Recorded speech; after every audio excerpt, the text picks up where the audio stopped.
Assalamu alaikum, I'm Aisha and you're watching SAMAA News. Here are today's headlines. Iranian President Masoud Pezeshkian says Tehran will not respond to what he described as repeated insults from US President Donald Trump. Speaking amid heightened tensions between the two countries, Pezeshkian said Iran would defend its national interests through actions rather than inflammatory rhetoric. He added that Tehran would not adopt the same tone, despite calls from some quarters for a stronger verbal response. His remarks come as diplomatic and military tensions between the United States and Iran remain high.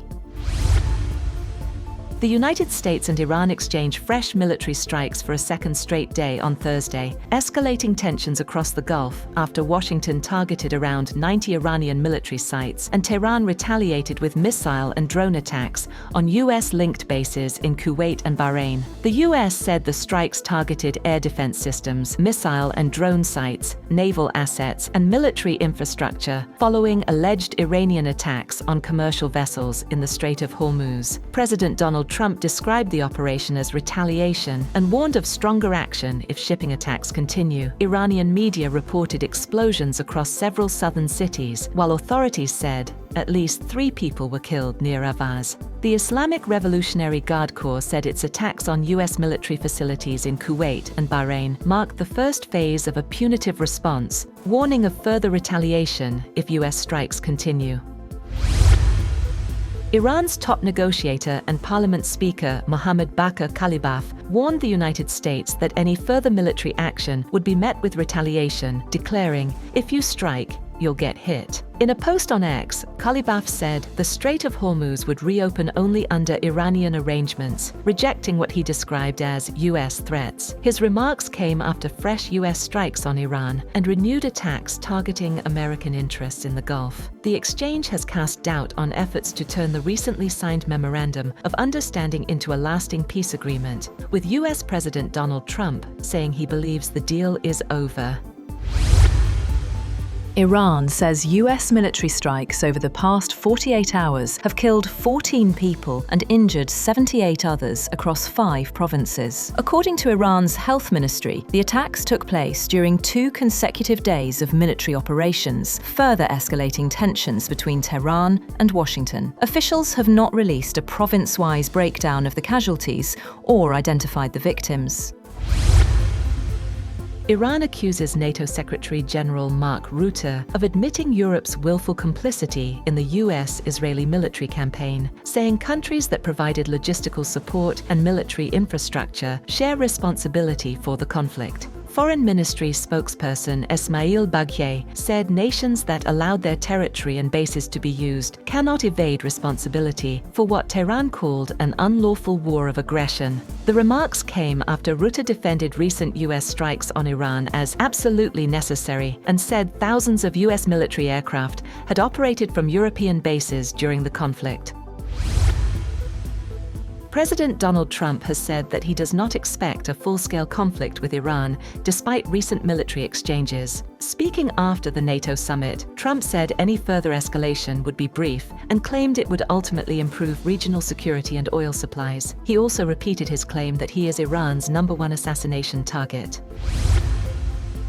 Iran has warned the United States against any military invasion, saying not a single American soldier will return alive. Iranian official Ebrahim Rezaiei was responding to President Donald Trump's threats of further strikes. Meanwhile, Iranian Foreign Ministry spokesperson Esmail Baghaei accused Washington of violating the Islamabad Memorandum of Understanding, saying the US had undermined commitments linked to security in the Strait of Hormuz and warned it would continue defending its national interests.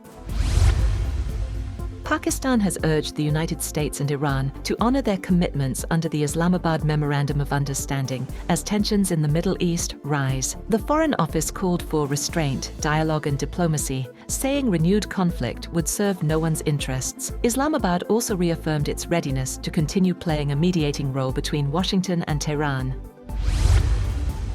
The coffin of Iran's supreme leader, Ayatollah Sayyed Ali Khamenei, is being transported from Najaf, Iraq, to Mashhad, where he will be buried today at the shrine of Imam Reza, concluding 6 days of funeral ceremonies. Iranian officials said millions attended funeral processions in Tehran, Qom, Najaf, and Karbala, with large crowds gathering to pay their final respects. According to Khamenei's office, the late leader had requested to be buried near the Imam Reza shrine in Mashhad, where the final burial ceremony will take place.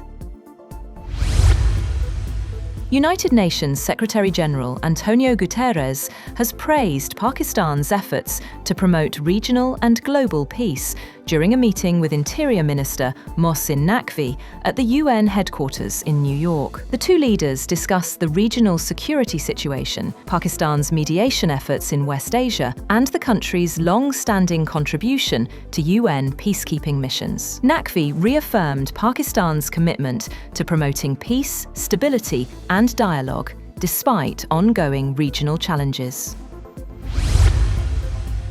Russian President Vladimir Putin is likely to intensify the war in Ukraine, despite renewed US efforts to broker peace. According to sources familiar with the Kremlin's thinking, Putin remains focused on securing full control of the eastern Donbass region and is not prepared to negotiate a ceasefire at this stage. The report comes despite US President Donald Trump's recent conversations with both Putin and Ukrainian President Volodymyr Zelensky, in which he expressed optimism about a possible peace settlement.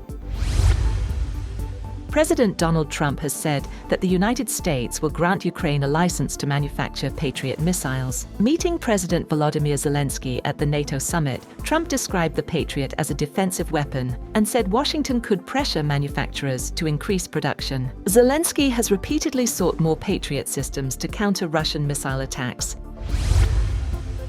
US President Trump has said that he ordered Treasury Secretary Scott Bessent to cut off all trade with Spain, calling Madrid a terrible partner in NATO.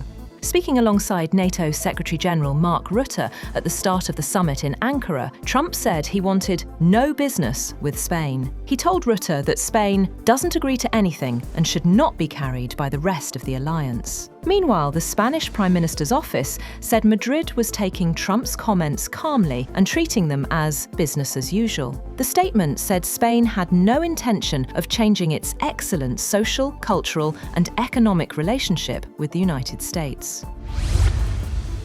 Pakistan's security forces have reportedly killed 54 terrorists in retaliatory operations following 3 major attacks in Balochistan. Addressing a press conference, ISPR Director General Lieutenant General Ahmed Sharif Chaudhry said that 42 civilians and security personnel were martyred in the attacks. He said operations in Ziarat, Mangi Dam, Karan, Dalbandine, and along the N25 highway eliminated the attackers. He also criticized India for backing the violence and said that Afghan nationals operating from Afghan territory were involved in the attacks.